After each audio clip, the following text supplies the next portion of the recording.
To Kurt Volker, a former U.S. ambassador to NATO, I asked him about what he believed will be the future state of Afghanistan and whether he thought moves by China and other nations to build peace there will help. I think it's a good move, frankly.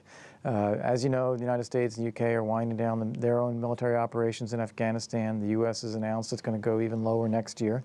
And seeing other countries try to do things that may help provide continued stability, economic development, external relationships for Afghanistan, I think it's a positive thing.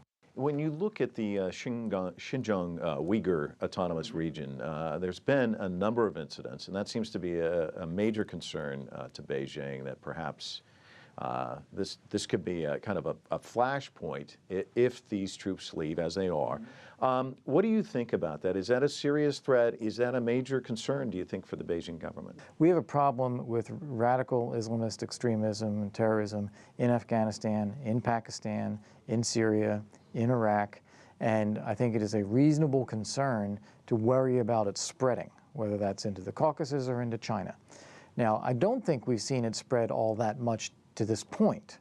And so I think that some of the tough measures that we've seen China impose with respect to Uyghurs may be a bit over the top.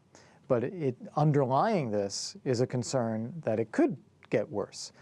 That's why I think addressing that sort of concern, rather than cracking down on the Uyghurs today, but rather trying to help Afghanistan provide a better environment and stability, that's actually a smart way to go about that concern.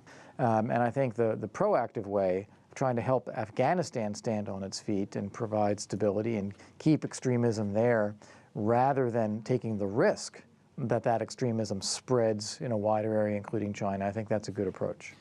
As you look out at the landscape in Afghanistan, what's your prediction? I'm very worried. I'm very worried. I think that we have several problems that will reemerge as we see the international presence draw down. You're going to see the Taliban try to reassert control in the south of Afghanistan. I think Pakistan is going to be sympathetic to the Taliban doing that as an ethnic Pashto movement that wants to assert control in the south. As soon as we're out of Kandahar, I think that there's a risk that Kandahar is going to become less stable.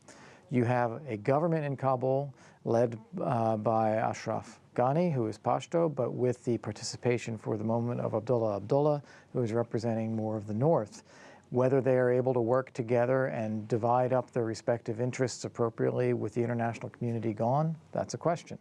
Will we continue to provide financing for the Afghan security forces without the direct involvement of our own personnel?